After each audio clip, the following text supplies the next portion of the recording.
Doon kayo nakatira. So paano yung pagkain nyo sa araw-araw pag walang ganto? Pag walang mga parking? Minsan may hingi ko sa mga pagmangkin ko. Ako si Marlon, so nagtitiktok kasi ako, nagla-live ako doon. Yung kinikita ko doon sa live, itinutulong ko po sa mga kagaya nyo po. Buti nakita ko po kayo dito. So bibigyan kita ng grocery. Yan, para may panghanda ka na rin ngayon sa Pasko. So ano po masasabi nyo, Tay? Salamat po. Maraming salamat po.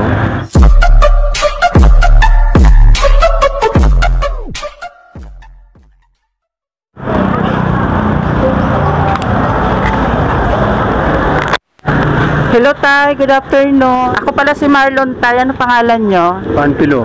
Ilang taon na po kayo? 71.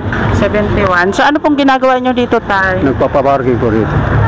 Ito yung trabaho mo, nagpa-parking. So, taga saan kayo? Yan sa Pistri. Ano yung sariling bahay nyo? Nangungupahan? Kubo lang yung tinirahan ko rin, ako lang mag-isa. Yung may asawa po kayo? Mga kapatid.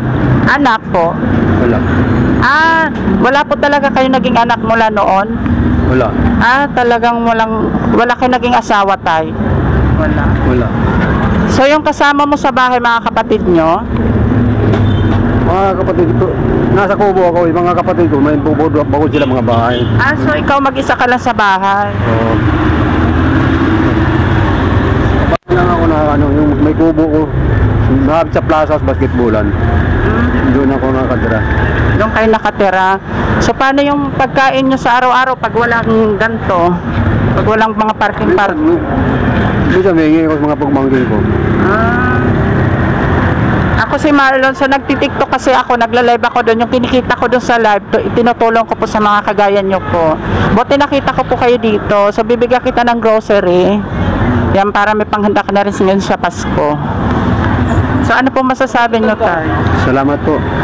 Maraming salamat po. Binigay mong pamasko sa akin. So wala akong hanap buhay. Kung hindi ito lang. So, wala kayong hanap buhay? Wala kayong probinsya? Mayroon. Saan po probinsya nyo, Tay? Dumaguete. Negros Oriental. Baka may gusto kang batiin sa inyo doon. Mayroon. Hindi ko makontak-kontak yun doon. So magkano po yung kinikita nyo sa isang araw sa paggaganyan? Pagtatawag ng mga pasahero, parking? Minsan 150, minsan 100. Sa isang araw? So pinagkakasya nyo pambili ng pagkain? Oo. Nagkasya na lang. Nakita ka namin dito.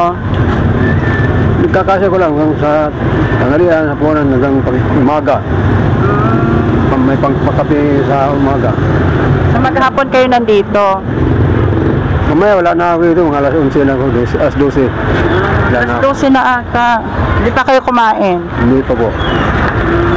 So kukunin ko lang po tayong grocery, ha?